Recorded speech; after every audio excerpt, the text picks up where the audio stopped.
갈라티아 신자들에게 보낸 서간 1장에서 3장입니다. 1장 인사. 사람들에게서도 또 어떤 사람을 통해서도 파견된 것이 아니라 예수 그리스도와 그분을 죽은 이들 가운데에서 일으키신 하느님 아버지를 통해서 파견된 사도인 나 바오로가, 그리고 나와 함께 있는 모든 형제가 갈라티아의 여러 교회에 인사합니다. 하느님 우리 아버지와 주 예수 그리스도에게서 은총과 평화가 여러분에게 내리기를 빕니다. 그리스도께서는 하느님 우리 아버지의 뜻에 따라 우리를 지금의 이 악한 세상에서 구해내시려고 우리 죄 때문에 당신 자신을 내어주셨습니다. 하느님께 영원 무궁토록 영광이 있기를 빕니다. 아멘. 복음은 하나. 그리스도의 은총 안에서 여러분을 불러주신 분을 여러분이 그토록 빨리 버리고 다른 복음으로 돌아서다니 나는 놀라지 않을 수 없었습니다. 실제로 다른 복음은 있지도 않습니다. 그런데도 여러분을 교란시켜 그리스도의 복음을 왜곡하려는 자들이 있습니다. 우리는 물론이고 하늘에서 온 천사라도 우리가 여러분에게 전한 것과 다른 복음을 전한다면 저주를 받아 마땅합니다. 우리가 전에도 말한 바 있지만 이제 내가 다시 한번 말합니다. 누가 여러분이 받은 것과 다른 복음을 전한다면 그는 저주를 받아 마땅합니다. 내가 지금 사람들의 지지를 얻으려고 하는 것입니까? 하느님의 지지를 얻으려고 하는 것입니까? 아니면 사람들의 비위를 맞추려고 하는 것입니까? 내가 아직도 사람들의 비위를 맞추려고 하는 것이라면 나는 더 이상 그리스도의 종이 아닐 것입니다. 바오로가 사도로 부르심을 받은 경위. 형제 여러분, 여러분에게 분명히 밝혀둡니다. 내가 전한 복음은 사람에게서 비롯된 것이 아닙니다. 그 복음은 내가 어떤 사람에게서 받은 것도 아니고 배운 것도 아닙니다. 오직 예수 그리스도의 계시를 통하여 받은 것입니다. 내가 한때 유다교에 있을 적에 나의 행실이 어떠하였는지 여러분은 이미 들었습니다. 나는 하느님의 교회를 몹시 박해하며 아예 없애버리려고 하였습니다. 유다교를 신봉하는 일에서도 동적인 내 또래의 많은 사람들보다 앞서 있었고 내 조상들의 전통을 지키는 일에도 훨씬 더 열심히 했습니다.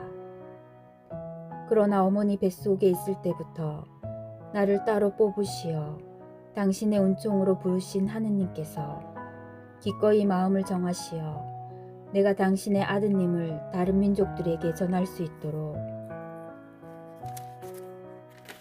그분을 내 안에 계시해 주셨습니다. 그때에 나는 어떠한 사람과도 바로 상의하지 않았습니다. 나보다 먼저 사도가 된 이들을 찾아 예루살렘에 올라가지도 않았습니다. 그냥 아라비아로 갔다가 다시 다마스쿠스로 돌아갔습니다. 그러고 나서 3년 뒤에 나는 케파를 만나려고 예루살렘에 올라가 보름 동안 그와 함께 지냈습니다. 그러나 다른 사도는 아무도 만나보지 않았습니다. 주님의 형제 야고보만 보았을 뿐입니다. 내가 여러분에게 쓰는 이 글은 하느님 앞에서 말합니다만 거짓이 아닙니다. 그 뒤에 나는 시리아와 킬리키아 지방으로 갔습니다. 그래서 나는 유다에 있는 그리스도의 여러 교회에 얼굴이 알려지지 않았습니다.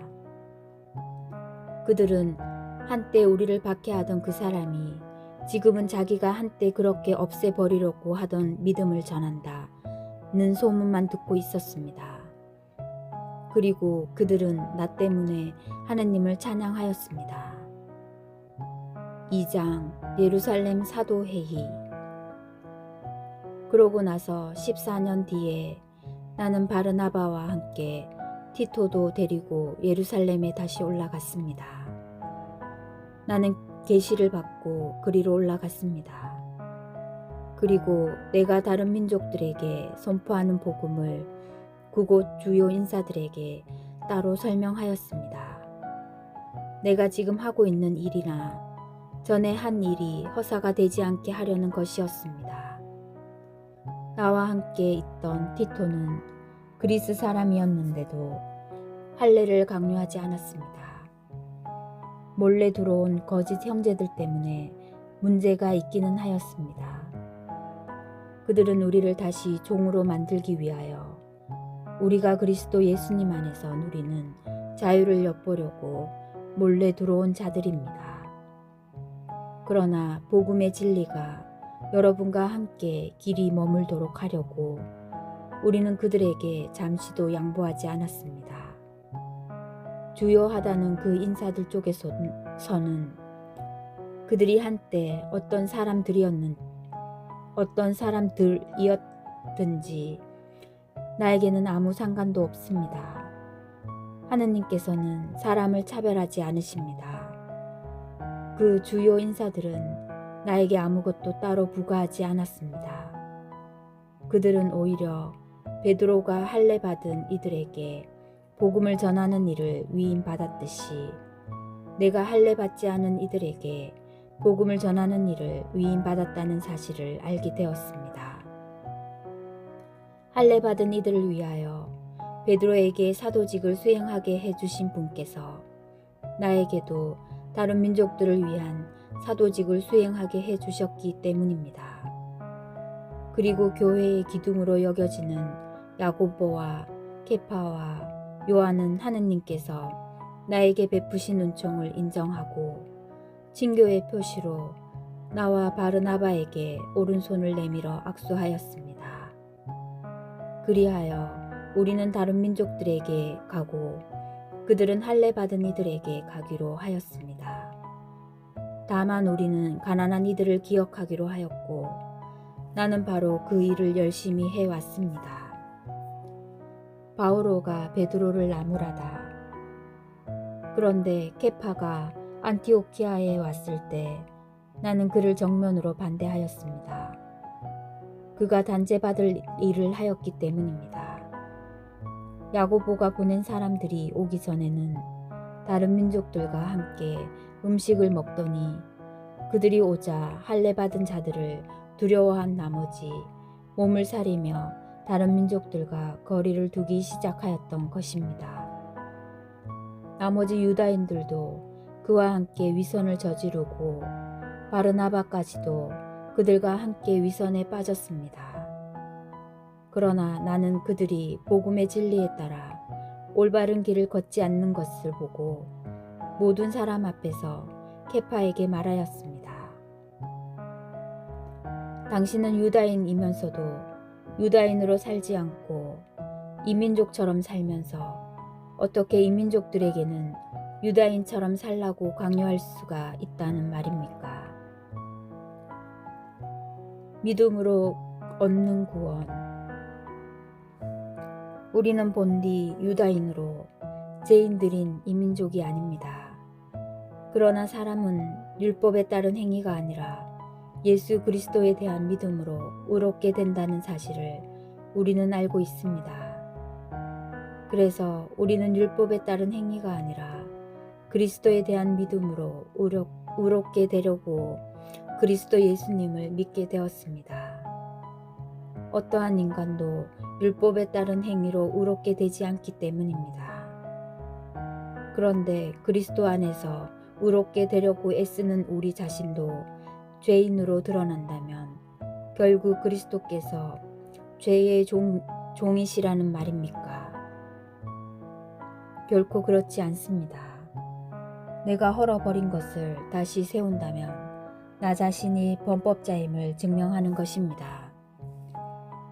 나는 하느님을 위하여 살려고 율법과 관련해서는 이미 율법으로 말미암아 죽었습니다. 나는 그리스도와 함께 십자가에 못 박혔습니다. 이제는 내가 사는 것이 아니라 그리스도께서 내 안에 사시는 것입니다.